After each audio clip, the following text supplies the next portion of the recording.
சமயத்திலையும் நம்ம முன்னோடியாக இருந்திருக்கோம், தமிழ்லேயும் முன்னோடியாக இருந்திருக்கோம். அத்துணை நம்முடைய இவங்களும் ஆதீனங்களும் நம்மவர்கள் தான். எல்லா ஆதீனமும் பாரத பிரதமர்கிட்ட ஆதீனங்கள் கொடுத்த செங்கோலை தான் நம்ம பாராளுமன்றத்தில் வைக்கப்பட்டிருக்கிறோம். ஒரு வெள்ளாளனுக்கு கூடிய ஒரு பெருமையை பாரத பிரதமர் கொடுத்திருக்கார்.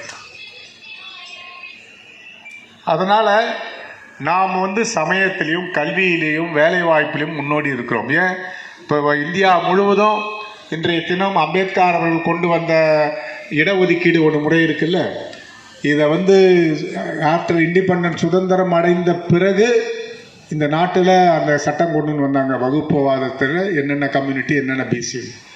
ஆனால் நீதி கட்சி 17 ஆண்டு காலம் தென்னகத்தையே 5 மாநிலத்தை ஆண்டது.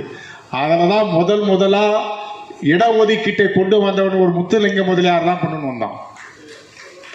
அப்போ இந்தியாவுக்கே வழிகாட்டியாக நம்ம இருந்துருக்கிறோம். இந்திய அரசியல் சட்டத்துக்கு முன்னாலே நம்ம முதலியார் அந்த வகுப்பாத இது கொடுத்துருக்காரு.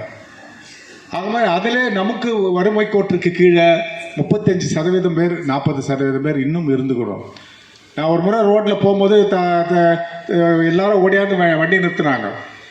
வண்டி என்ன இவ்வளோ பேர் ஓடியாராங்களே, அங்கே தார் போட்டுங்கிறாங்க. சரி வண்டி நிறுத்துன்னு என்னான்னு கை கொடுத்தாங்க. கை கருப்பாக இருக்குங்க, இது தாராக இருக்குன்னாங்க. இல்லை என்ன சொல்லுங்கன்ட்டு ஒரு 5000 ரூபா கொடுத்து ஆளுக்கு 500 எடுத்துங்கன்னு.